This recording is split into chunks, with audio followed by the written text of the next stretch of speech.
So I like to describe kind of how I got into music as a career. I grew up in a very musical family, and I played piano since I was in first grade, and I started playing guitar when I was 15, and I went to college at Pepperdine University in Malibu, and I was a theater major, so I was doing acting, and I was driving into Hollywood every day and doing improv comedy and sketch comedy, and so I was just doing music for fun. And then junior year I got into a play, and the director needed someone to learn banjo for the play. And so she said, hey Ashley, you're good at music, can you learn banjo for this show? And so Pepperdine actually paid for my first banjo. They bought me this crappy little banjo and paid for my first couple lessons, and I just totally fell in love with it. And here I am now. So doesn't it make you feel so untalented? It's like, you're thinking that, okay. Yeah, right. Oh, that's awesome. Yeah, so you took right to it. And it took I did. I just fell in love with this instrument, and just like, jived with me. And when I graduated from college, my dad was just about to go on a tour to Australia and New Zealand. And I said, hey, can I go and just watch the shows and be on vacation and see the world? And he said, yeah, but now that you play banjo, we could really use one on Gentle on My Mind. And so that's how I got started playing shows with my dad, because I played banjo. And I played keys in the show too. I did string parts too.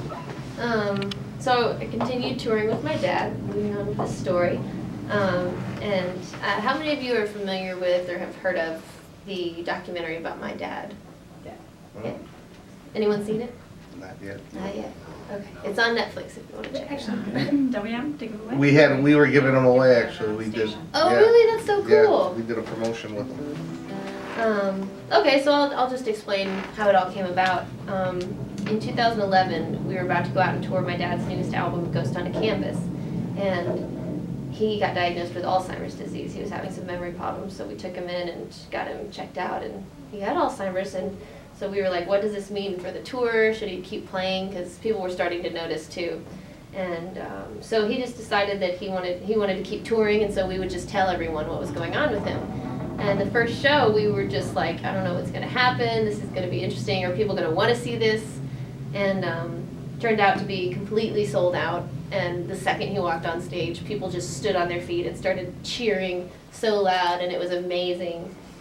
And we thought it was going to be about like 2 weeks for the tour, but it turned into 151 shows in like 2 years. It was insane. It was so crazy. And these filmmakers followed us around and made this beautiful documentary, and it led to us kind of becoming spokespersons for Alzheimer's disease, and we ended up going to Washington, D.C. and playing for Congress, and all of these beautiful things we were able to do to bring awareness to Alzheimer's. And so after the tour ended, I moved to Nashville, and I started writing songs, and I wrote this song for my dad called Remembering, and it ended up being featured in the film, and it's on the soundtrack for the film, and now it's my first single.